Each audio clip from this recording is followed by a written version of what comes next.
નમસ્કાર મિત્રો, અક્ષર અકાદમીના online platform પર હું પ્રોફેસર ડૉક્ટર બી.સી. રાઠોડ આપનું સ્વાગત કરું છું. મિત્રો, બંધારણની કલમોના પરિચય અન્વયે આજે આપણી કલમ નંબર 152, 153 અને 154ની જોગવાઈઓ જોઈશું. મિત્રો, આ જે કલમો છે એ ભાગ નંબર 6 હેઠળ આવે છે. બંધારણનો ભાગ નંબર 6 એ શાને લગતો છે? રાજ્યો સંબંધે છે. ભાગ નંબર 5 એ સંઘ કેન્દ્ર સરકારના વહીવટ સંબંધી હતો. ભાગ નંબર 6 એ રાજ્યો વિશેનો છે અને એમાં 152 થી 237 સુધીની કલમો એમાં આપેલી છે. એક પછી એક આ કલમો આપણે જોઈશું. જોઈએ કલમ નંબર 152. કલમ નંબર 152માં રાજ્યની વ્યાખ્યા આપી છે. રાજ્ય એટલે ભારતના રાજ્યો અને કેન્દ્ર શાસિત પ્રદેશો. રાજ્ય એટલે શું? તો ભારતના રાજ્યો અને કેન્દ્ર શાસિત પ્રદેશો. કલમ નંબર 153 જોઈએ. હા, પરીક્ષામાં કોઈક વાર આ પૂછાય છે કે રાજ્યના રાજ્યપાલની જોગવાઈ કઈ કલમમાં કરવામાં આવી છે? કલમ નંબર 153માં. દરેક રાજ્યના એક રાજ્યપાલ રહેશે.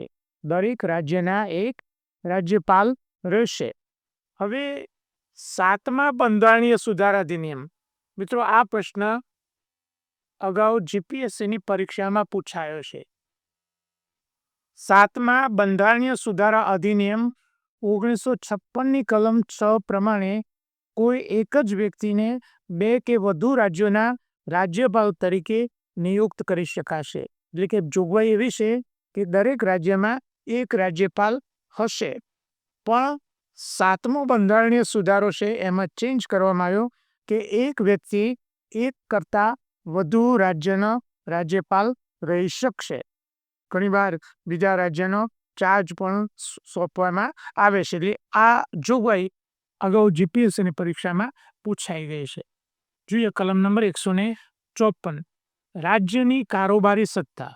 રાજ્યની કારોબારી સત્તા જોઈએ. હવે રાજ્યની કારોબારી સત્તા રાજ્યપાલમાં નિહિત થશે.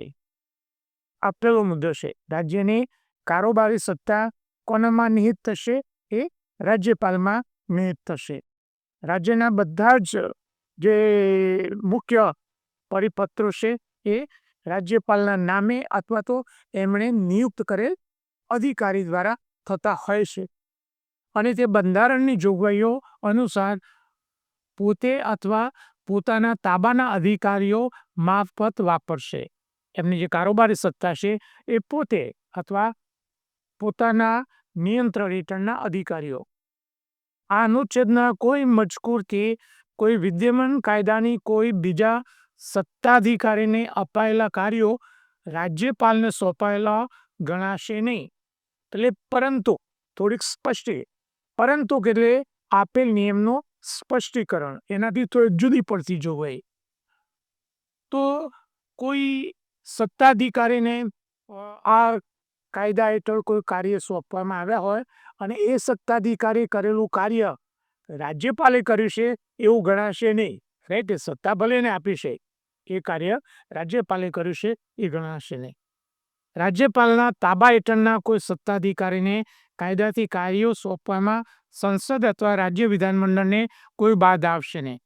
તેમજ બીજી જોગવાઈ એ છે કે રાજ્યપાલના તાબા હેઠળના કોઈ કર્મચારીને કેવું કામ સોંપવું એ અંગે સંસદ કે રાજ્યની વિધાનસભા કાયદો ઘડી શકશે.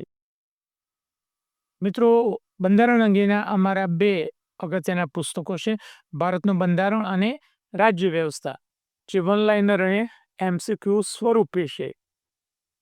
થોડા સમયમાં ઝડપથી તૈયારી કરવી હોય કોન્સ્ટેબલ પીએસઆઈ માટે એ ખૂબ ઉપયોગી પુસ્તક છે. જ્યારે ડિટેલમાં અભ્યાસ માટે ભારતનું બંધારણ અને રાજ્ય વ્યવસ્થા નામનું અમારું આ પુસ્તક છે, જેમાં દરેક કલમ વાઇઝ એની વિગત અને ચર્ચા આપેલી છે. આ ઉપરાંત અમારી 2 ટેલિગ્રામ ચેનલ છે. બી.સી. રાઠોડ કરંટ અફેર્સ, જેમાં રોજે રોજનું કરંટ અફેર્સ, માસિક કરંટ અફેર્સ, દરરોજની 10 થી 15 જેટલી પોસ્ટ 3-4 જેટલા તે વિડીયો મૂકવામાં આવે છે. વિશિષ્ટ દિવસ હોય તો એ દિવસ વિશેની વિગત એમાં હોય છે, ક્વિઝની વિગત હોય છે અને અમારી આ ટેલિગ્રામ ચેનલમાંથી પૂછાયેલા જે પ્રશ્નોની જે વિગત છે એ અમે અહીંયા આપીએ છીએ, આપ જોઈ શકો છો. આ ઉપરાંત તમારી બીજી ટેલિગ્રામ ચેનલ છે ગૌરવંતી ગુજરાતી, જેમાં માત્ર ગુજરાતી ભાષા, વ્યાકરણ અને સાહિત્યને લગતી પોસ્ટ મૂકવામાં આવે છે. હજુ સુધી જો તમે અમારી આ બંને ટેલિગ્રામ ચેનલમાં જોડાયા ના હોય તો આજે એમાં જોડાઈ જશો. વધુમાં આજનો વિડીયો આપને પસંદ આવ્યો હોય તો એને લાઈક કરીને શેર કરવાનું ભૂલતા નહીં. અને હજુ સુધી જો તમે અમારી ચેનલને સબસ્ક્રાઈબ કરી નથી તો ચેનલને સબસ્ક્રાઈબ કરી દેશો અને બેલ આઇકોનને ચાલુ કરવાનું ભૂલતા નહીં.